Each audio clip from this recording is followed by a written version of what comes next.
বিপ্লবের ইস্তেহার, কবি আসাদ বিন হাফিজ। আমি আমার জনগণকে আরেকটি অনিবার্য বিপ্লবের জন্য প্রস্তুতি নেওয়ার কথা বলছি। দেয়ালে পিঠ ঠেকে গেলে যেভাবে রুখে দাঁড়াই আক্রান্ত দুর্বল, বিধ্বস্ত জাহাজ যাত্রীরা আঁকড়ে ধরে ভাসমান পাটাতন, তেমনি একাগ্রতা নিয়ে আমি আপনাদের আসন্ন বিপ্লবের জন্য প্রস্তুতি নেওয়ার কথা বলছি। বিপ্লব মানে যুদ্ধ, বিপ্লব মানে তিল তিল বাঁচতে শেখা, বিপ্লব মানে ভাসমান রক্তপদ্ম, প্রস্ফুটিত কৃষ্ণচূড়া। বিপ্লব মানে জীবন, বিপ্লব মানে জীবনের জন্য আমরণ লড়াই। আমি আপনাদেরকে আরেকটি অনিবার্য বিপ্লবের জন্য প্রস্তুতি নেওয়ার কথা বলছি। যে বিপ্লব প্রতিটি নাগরিকের জীবন হয় এক একটা যোদ্ধার জীবন, প্রাপ্ত বিজয়ের অমোঘ পুষ্পমালা। আমি আমার জনগণকে আরেকটি অনিবার্য বিপ্লবের জন্য প্রস্তুতি নেওয়ার কথা বলছি।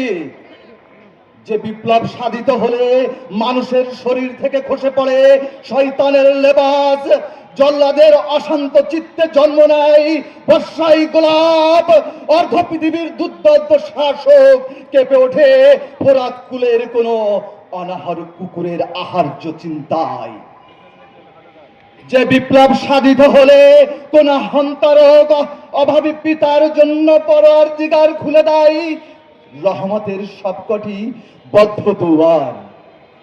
তখন কোনো অভাব আর অভাব থাকে না, তখন কোনো উদ্বৃত্ত সম্পদ প্রদানের জন্য পাওয়া যায় না কোনো ক্ষুধাতুর বনি আদম।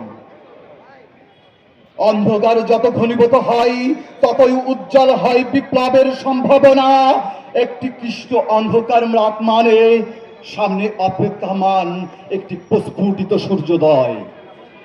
একটি আরক্ত সন্ধ্যা মানেই বেগবান বর্রাক চেপে ধেয়ে আসছে কোন কুসুম সকাল। একটি কৃষ্ণ মধ্যরাত মানে তার উল্টো পিঠে বসে আছে কোন মৌমাছি দুপুর। একটি মিথ্যে মানে তাকে ধাওয়া করছে কোন দ্রুতগামী সত্যাস্ত্র। একটি অবাধ্য সমাজ মানেই সামনে নুহের প্রবাহ, অনাগত ধ্বংস।